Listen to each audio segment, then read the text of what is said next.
Kaip vertinate tokią balionų paleidimo akciją šitos kovo 11-osios proga? Labai teigiamai, kažkaip reikėjo pabrėžti šitą 25-metį. Tai graži šventė iš tikrųjų kiekvienam lietuviui. Aš skaitau, kad tai yra nuostabu.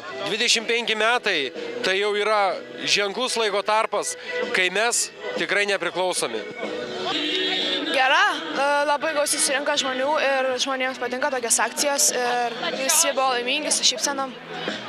Aš galvoju, kad akcija tikrai pavykusi, tai buvo pirmasis bandymas, galvoju, tai bus ne paskutinis. Ir kitoje akcijoje tikiuosi dalyvaus daugiau jaunimo, dalyvaus visų mokyklų bent atstovai iš viso rajono, tiek bendrojo lavinimo mokyklų, tiek verslo mokyklos. Norėčiau, kad akcija įsijungtų tik tai jaunimas, o mes ją palaikytume visuomet. Labai maloni. Visada daryti tokius renginius. Labai gražu. Nu, šaunu, tiesiog malonu, kaip sakant, tokį renginį sutikti, pamatyti visą tą balionų skrydį į dangų. Labai puiku. Patriotiška labai.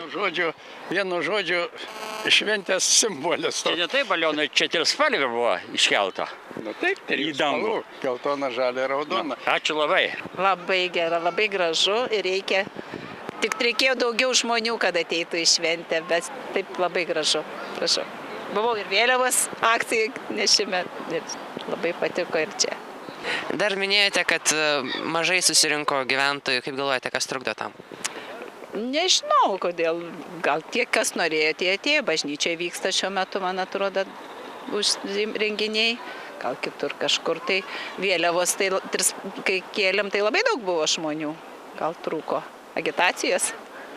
Nežinojo. Užtenka, kiek buvo, tiek buvo. Ar norėtumėte, kad ši balionų akcija taptų tradicinė? Galbūt. Galima sugalvoti, aišku, daugiau ką nors įdomaus kiekvienais metais. Net nebejoju. Tikrai mes pasistengsime, kad šita akcija būtų tradicinė ir ją puoselėsime. Taip, jeigu žmonės rinksis, žmonės norės, tai kodėl ne? Aš apie tai galvoju, kad reikia kurti naujas tradicijas. Taip, kad didžiausias vėliavos įskleidimas valstybinės šventės proga, taip šitos akcijas, tai yra naujų tradicijų pradžia rajone. Turėtų tapti. Priklausys nuo valdžios, kaip valdžia organizuos. Jaunų žmonių.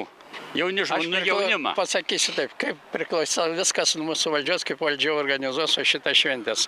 Tų balionų paleidimą, vėliavos pakelimą, eiseną, orkestras turėtų būti. Vienu žodžiu, viskas priklauso nuo valdžios. Tur dalyvauti turėtų iš policijos, iš šaulių, iš jaunųjų šaulių, iš mokinių. Taip turėtų būti šventė, kad bildėtų Žemaičiai aikštė gatvės. O dabar tik tai vien iš pamaldos, iš pamaldų ir vieni. Kad Žemaitis kilnotų ranką. Ura! Ura! Daleiskim. Minėjimas vyks tarybos narių, paskui saliai. Nu tai reikia daryti bendrą čia tokį. padarytų. Minėjimą viską prie Žemaičio.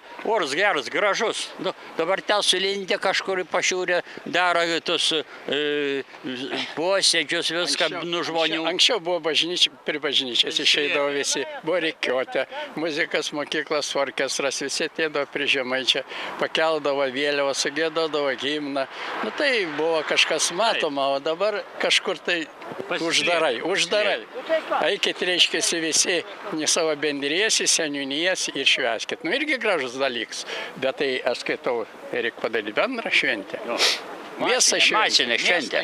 Čia ne taip, sakman, čia masinė šventė, jau tokia jau patriotinė šventė. Čia nuo mūsų priklauso. Tikiuosi. Bus sugalvota dar daugiau, kaip ir pinučių trispalvių pinimas ant rankų, šitokia didelė akcija buvo mokyklose, pas mus vyko, laimėjo vaikai, vežė į Vilnių. Taip ir čia graži akcija. Tikimės daugiau vaikų dalyvaus, manau, kad čia vaikams mokymas patriotizmo. Tai reikia.